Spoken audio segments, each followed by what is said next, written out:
The Echo of Silence, The Journey of Elias Thorne. Part 1. The Neon Illusion. Are you living in a world overflowing with artificial smiles, yet feeling an unshakable sense of emptiness deep within your soul? Look around you. We inhabit a landscape of digital perfection, where every laugh is curated and every joy is filtered through a screen. But behind the glowing facade of our modern existence, there is a quiet ache, a hollow resonance that whispers the truth we are all too afraid to admit. We are lonelier than we have ever been. Welcome, my friends, to a journey unlike any other. Today, we step into the shadows of Neon City to follow the footsteps of Elias Thorne, the silent man who dismantled an empire not with a shout, but with the terrifying power of authenticity. This is not merely a story to pass the time. It is a profound masterclass in rediscovering your true self amidst the deafening noise of the digital age. We are about to witness the transformation of a man once branded as a heartless outcast into a wizard of the heart, a master of the vibrations that make us human.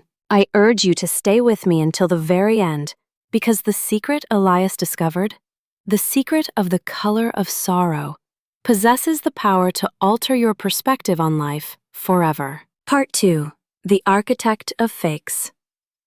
In the heart of Neon City, happiness was not a feeling, it was a commodity. The city was a sprawling labyrinth of electric blues and piercing purples, where every citizen's emotional state was monitored by the Syndicate, a corporation that believed a sad worker was an unproductive one. Elias Thorne was the Syndicate's greatest asset. He was their lead architect of experience, a genius who could write lines of code that forced a dopamine rush into the brains of millions. But Elias carried a dark irony. He was an architect of universal joy who lived as a prisoner of personal silence. Years ago, a traumatic loss had stripped him of his ability to feel. He suffered from a condition where emotions were like ghosts. He knew they were there, but he could never touch them. To the world, he was a cold, calculating machine. He built the very masks that everyone wore, using his genius to construct a wall between his broken past and his empty present. He made the whole world laugh, but his own heart was a barren desert. Part 3. The Blind Girl and the Unasked Question. The turning point came in a place where the neon lights failed to reach, a narrow, damp alleyway smelling of rain and old memories. There, Elias encountered Maya. She was a young girl, no more than 10 years old, sitting quietly on a wooden crate. Maya was blind, untouched by the visual manipulation of the Syndicate. She didn't see Elias's expensive suit or the coldness in his eyes. She felt the heavy stillness around him. She reached out, her small, warm hand finding his cold, metallic watch. "Sir," she whispered, her voice cutting through the distant hum of the city. "The machines tell me I should be happy today, but the air feels heavy. Can you do something for me? Can you tell me what the color of sorrow looks like?"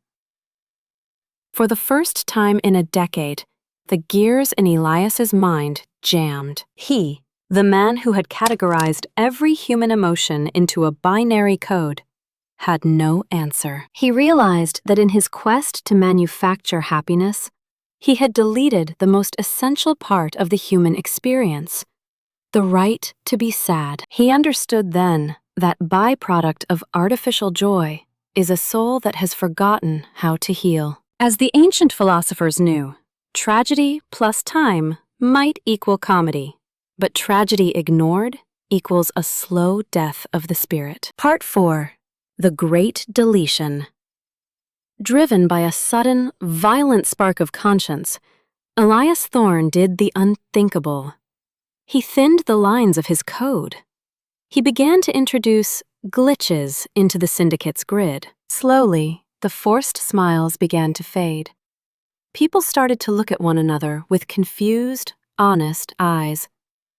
The syndicate moved quickly to crush him. They labeled him a terrorist of morale, a glitch in the system that needed to be erased. He was hunted through the streets he had helped design. But Elias was no longer afraid. He made his way to the great transmitter at the center of the city, the silent square. As the security forces closed in, Elias didn't deliver a speech. He didn't scream for justice. Instead, he pulled the master lever. He didn't just turn off the lights, he turned off the noise. Part 5. The Color of Sorrow. The city plunged into a darkness so thick you could feel it, and in that silence, Elias did the one thing he had forgotten how to do. He let go. He allowed the memory of his own pain to surface. Through the city's speakers, he didn't play music. He broadcasted the sound of a single human heartbeat, his own. In that darkness, the citizens of Neon City did something they hadn't done in generations. They stopped performing. They began to cry. Not out of misery, but out of relief.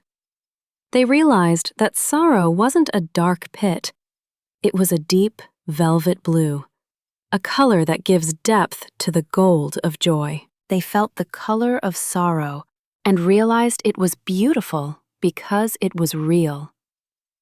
Elias Thorne disappeared that night, leaving behind only his silver phoenix pin. But he left a world that was finally awake. My friends, if you feel like an outcast, or if you are tired of wearing a mask, remember Elias. The world can take your comfort, your status, and your voice, but it can never take the resilience written in your DNA. Never spend a day being anything less than your authentic self, because, as Elias taught us, a day without authenticity is a day truly wasted. Conclusion. Thank you for walking this path with me. If Elias's journey touched a nerve, let it be the start of your own awakening. Keep seeking the truth beneath the noise. Until next time, stay authentic. Chapter 2. The Architect of the Great Illusion. In the heart of the sprawling metropolis known as Neon City, the concept of feeling had undergone a radical and terrifying transformation. Here, beneath the eternal flicker of sapphire and violet lights, happiness was no longer a spontaneous eruption of the soul. It had become a meticulously traded commodity. It was a product, packaged in glowing pixels and delivered via neural streams. Every smile you saw on the street was not a reflection of inner peace, but a data point measured by digital indices. The city's pulse was monitored by the Syndicate, a corporate entity that believed human emotion was too volatile to be left to chance. They sought to stabilize the world by manufacturing contentment. And at the center of this grand artificial design stood one man, Elias Thorne. Elias was not just an employee. He was the greatest architect of deception the world had ever known. He possessed a terrifying genius for understanding the mechanics of the human brain. While others saw emotions as mysterious and ethereal, Elias saw them as lines of code.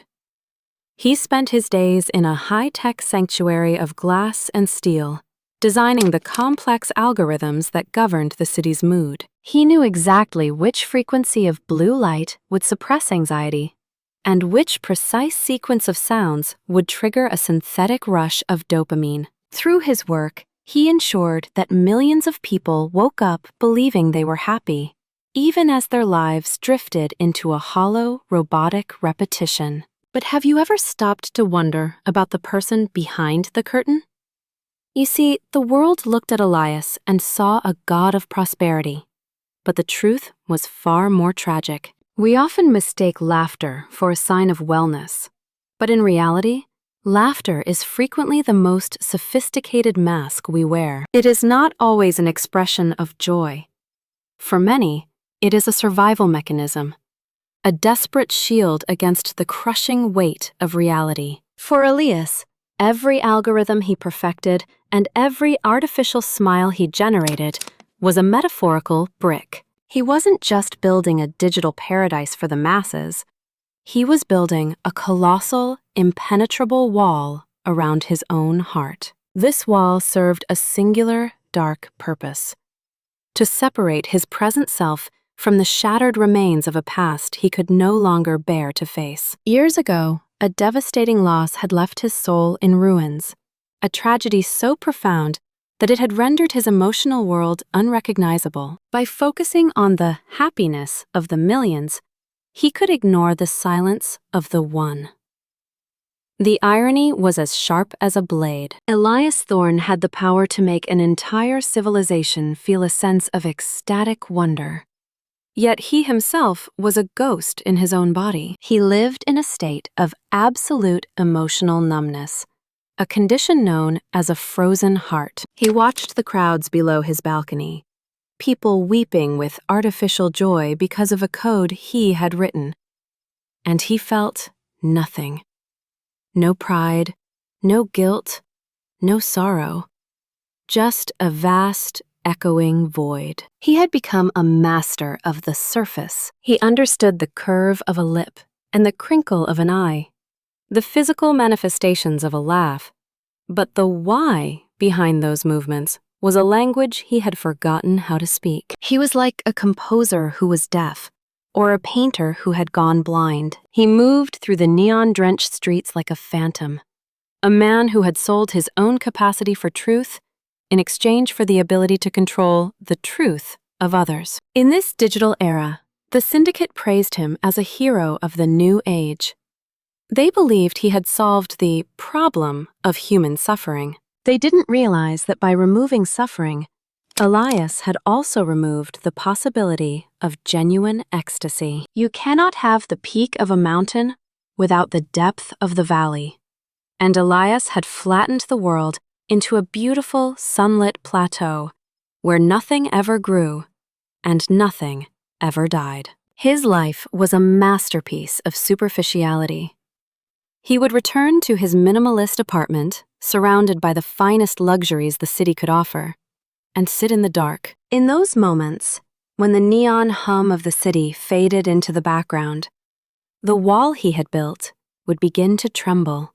He would catch a glimpse of his own reflection, a man who had made the whole world laugh, but who could no longer remember the taste of a single, honest tear. This was the life of the architect, a man who governed the hearts of millions, while his own heart beat in a rhythm of cold, calculated logic. He was the most powerful man in Neon City, and simultaneously, its most impoverished resident. For what is wealth if you cannot feel the warmth of the sun?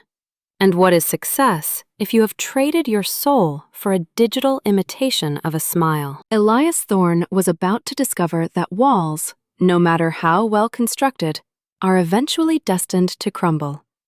And when they do, the flood of reality is often enough to drown a city. Chapter 3: The Girl Who Saw Through the Light.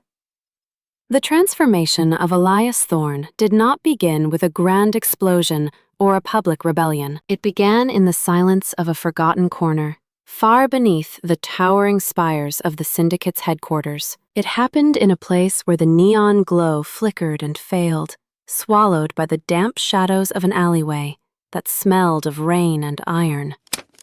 It was there that Elias encountered Maya. She was a small, fragile figure sitting on a rusted crate, an anomaly in a city that obsessed over youthful perfection. But Maya possessed something far more dangerous to the status quo than rebellion. She was blind. In a world built entirely on visual manipulation and the intoxicating glitz of digital color, Maya was immune. To her, the blinding violet skies and sapphire streets of Neon City did not exist. She lived in a world of textures, scents, and the raw vibrations of the human heart. As Elias walked past, his footsteps heavy with the cold precision of a man who had forgotten how to feel, Maya turned her head. She didn't see him with eyes, but she felt the sudden drop in temperature. the icy aura of a man who had spent a decade building walls of logic. She reached out, her small, warm fingers brushing against the sleeve of his expensive coat. She found his hand, a hand that was physically cold, matching the technological void of his soul. In that moment, a bridge was formed between the architect of lies and a child of truth. Maya tilted her head, her sightless eyes searching his face, as if she could hear the silence screaming within him. Then she asked the question that would cause the foundations of Elias's world to crumble. "Sir, I can hear the city humming. The machines tell everyone they are happy, but when I touch the air, it feels heavy. You are the one who paints the world, aren't you? Please, can you tell me what the color of sorrow looks like?" The question hit Elias with the force of a physical blow. He stood frozen, his breath hitching in his chest. He, the man who had categorized every human emotion into a binary code, the man who could describe 1,000 shades of ecstasy in hexadecimal values, found himself utterly speechless. He had spent his entire career selling smiles, manufacturing joy, and polishing the surface of existence until it shone with a blinding, artificial light. But in all those years of professional deception, he had never once dared to look into the mirror of his own grief. He had buried his sorrow so deep that he had forgotten its shape, its texture, and most importantly, its color. In that profound silence, a dormant part of Elias's mind began to stir. He remembered an old philosophical formula he had once studied. Tragedy plus time equals comedy. It was a classic rule of the human experience.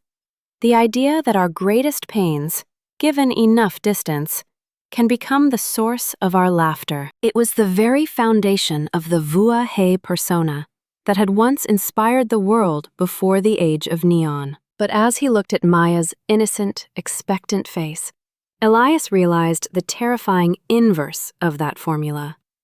He realized that the syndicate had hijacked this wisdom. They hadn't used time to heal tragedy. They had used technology to bypass it entirely. By forcing a state of constant, shallow joy, they had robbed humanity of the very thing that makes joy meaningful. Elias saw the truth now. If you run from your tragedies, if you treat sorrow like a disease to be eradicated, rather than a teacher to be heard, you don't actually find happiness. You find superficiality. You become a hollow shell, a ghost, living in a brightly lit room with no doors. The paradox was clear. The capacity for deep joy is exactly proportional to the capacity for deep sorrow. Without the valley, there is no mountain. Without the darkness, the light is merely a blinding, meaningless glare. Maya, in her darkness, saw more clearly than the millions of happy citizens above. She understood that sorrow has a color, perhaps a deep velvet blue or a somber, grounding gray, and that without that color, the palette of life is incomplete. Elias looked down at Maya's hand, still resting on his. For the first time in 10 years, he felt a prickling sensation behind his eyes. It was the glitch he had feared, but it didn't feel like a malfunction. It felt like a resurrection. He realized that his life had been a masterpiece of emptiness. He had made the world laugh, not by giving them joy, but by numbing their pain. And a world that cannot feel pain is a world that has lost its humanity. Sorrow, Elias finally whispered, his voice cracking like dry earth receiving its first drop of rain, is not a dark pit, Maya. It is. It is the color of the ocean at midnight. It is deep and it is cold, but it is the only place where the stars can truly reflect. In that alleyway, the great architect died, and a man was born. He understood now that he had a responsibility not to the syndicate, but to the truth. He had spent his life building walls to hide from his broken past. But Maya had shown him that those walls were his prison. To find himself, he would have to tear down the city he had built. He would have to teach the world how to cry again. Chapter 4: The Great Deletion and the Shadow of Truth. The betrayal began not with a roar, but with a single keystroke. In the high-altitude sanctuary of the Syndicate's central hub, Elias Thorne stood surrounded by glowing monitors, the very instruments he had once used to enslave the human spirit in a web of synthetic delight. But the touch of Maya's hand had acted as a catalyst, a chemical reaction that had finally dissolved the ice around his heart. He looked at the vast, intricate web of algorithms, the false smile protocol, and for the first time, he saw it for what it truly was: a digital prison. With a face set in grim determination, Elias began the process of deconstruction. He was no longer the architect, he was the saboteur. One by one, he started to delete the artificial contentment filters. He bypassed the security firewalls he himself had designed, systematically stripping away the layers of forced dopamine. In the streets below, the effect was immediate and jarring. People who had been laughing hysterically at nothing suddenly stopped. The glazed, vacant expressions that had defined Neon City for decades began to crack. For the first time in generations, the citizens felt the weight of their own limbs, the exhaustion in their bones, and the quiet, nagging tug of their suppressed anxieties. Elias was unplugging the world from its life support system of lies, and the sensation was terrifying. The Syndicate did not take long to react. In the central command room, red lights began to pulse like an angry heartbeat. They were horrified. To them, Elias wasn't just a rogue employee. He was a traitor to the very concept of the new humanity. They couldn't understand why their greatest mind would choose to unleash suffering upon a perfected world. In a frantic attempt to contain the damage, they flooded the airwaves with propaganda. Their voices boomed from every skyscraper, labeling Elias a terrorist of morale, a madman who sought to destroy the happiness they had worked so hard to manufacture. They called him a harbinger of doom, a criminal who wanted to drag the world back into the primitive darkness of grief. The hunt for Elias Thorne began. He was chased through the corridors of power and into the rain-slicked labyrinths of the lower city. He was hounded by security forces and mocked by the very people he was trying to save. People who were so addicted to their artificial joy that they fought to keep their chains. The parallels to the past were undeniable. Just as the legendary Charlie Chaplin had once been cast out by a system that feared his independent spirit and his refusal to conform to a singular political narrative, Elias became the ultimate pariah. He was a man without a country, a man without a home, a man who had become the enemy of the state simply by choosing to be human. Finally, they cornered him.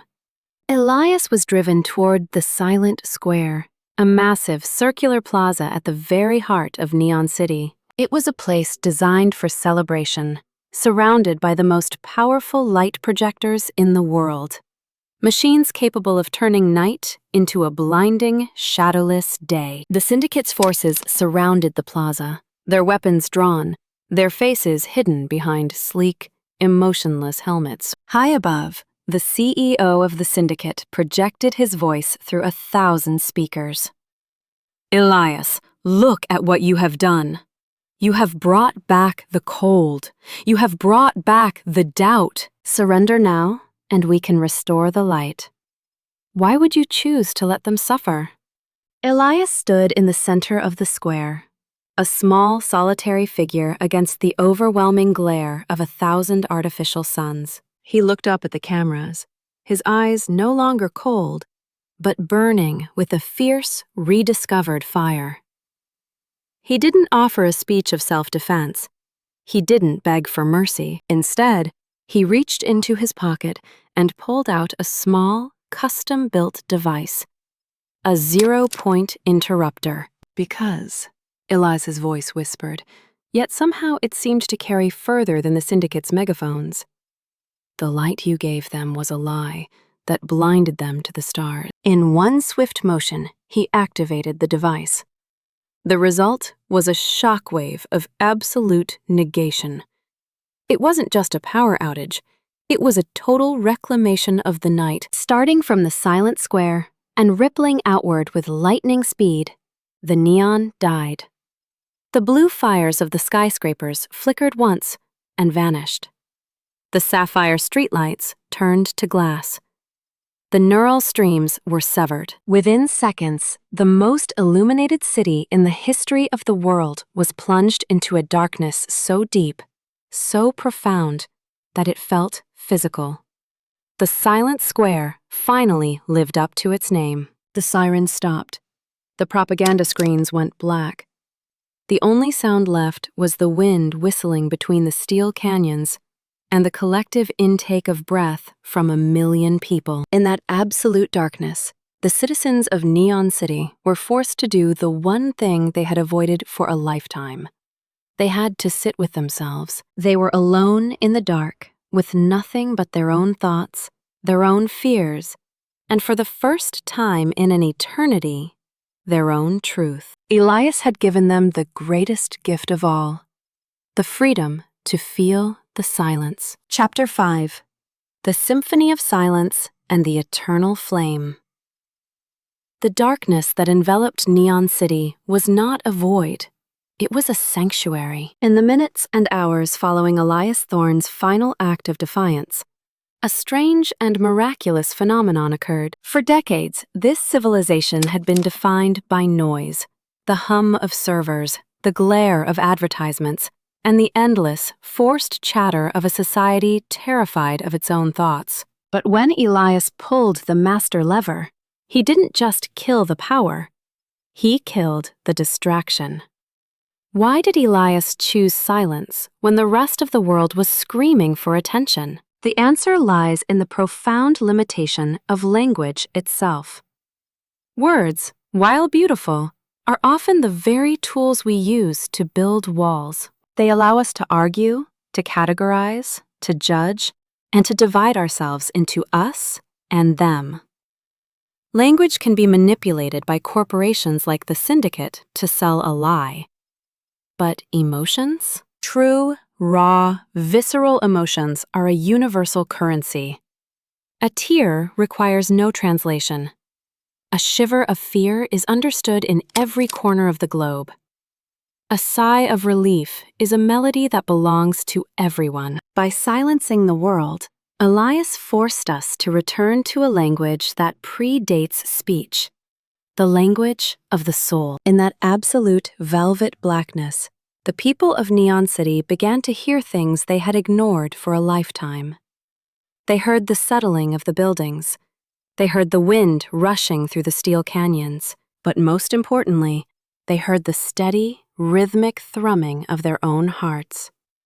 Without the rhythmic beep of digital notifications, the human pulse became the primary clock of the city. For the first time, people realized they were alive, not as data points in a syndicate spreadsheet, but as living, breathing, feeling entities. They were no longer users, they were human beings. The message to the lost. As the narrator of this journey, I want you to listen closely to what follows, for it is the legacy Elias left behind in the echoes of that silence. This message is for you. Yes, you, who may be watching this from a room filled with your own kind of noise. To those of you who currently feel rejected by the systems around you, who feel belittled by the perfect lives you see on your screens, or who feel utterly lost in the labyrinth of modern expectations. Listen to the silence. The world, in its cold and calculated march toward progress, can take away your comfort. It can take away your status, your money, and even your voice. It can cast you out as a pariah, just as it did to Elias and the legendary icons before him. But there is one thing that is fundamentally, biologically untouchable: the resilience woven into your very ADN. You are the descendant of survivors. You carry within you the strength of ancestors who endured winters, wars, and famines. This resilience is not something you have to earn. It is who you are. When life strips everything else away, that core remains. So do not be afraid to walk alone for a while. Do not be afraid of the darkness or the silence. If the world has no path for you, then your footsteps are the very things that will create a new one. Your glitch is not a flaw. It is your signature. Elias Thorne was never seen again. Some say he retreated to the mountains to live in the quiet he so dearly loved. Others say he stayed in the city, a shadow among shadows, watching the world learn to feel again. But his physical presence no longer mattered, for he had achieved something immortal. He had taught a civilization that had forgotten how to feel that authenticity is the only true currency of the human experience. We must never forget the lesson he carved into the darkness. A day without authenticity, a day without sincerity and truth, is a day truly wasted. We spent so long trying to be happy that we forgot how to be real. But Elias showed us that real joy is not the absence of pain. It is the courage to embrace the full spectrum of our existence. So, thank you, Elias. Thank you for the courage to betray a lie. Thank you for the strength to stand in the square and turn off the false suns. Most of all, thank you for teaching us how to cry again, because in those honest tears, the people of Neon City found something they hadn't felt in 100 years. They found the ground beneath their feet. They found the person standing next to them. And in the depth of that sorrow, they finally, truly learned how to smile. The lights of the city eventually came back on, but they were different. They were dimmer, softer, and no longer meant to hide the stars. The world was still loud, and the world was still hard, but it was finally, beautifully, real.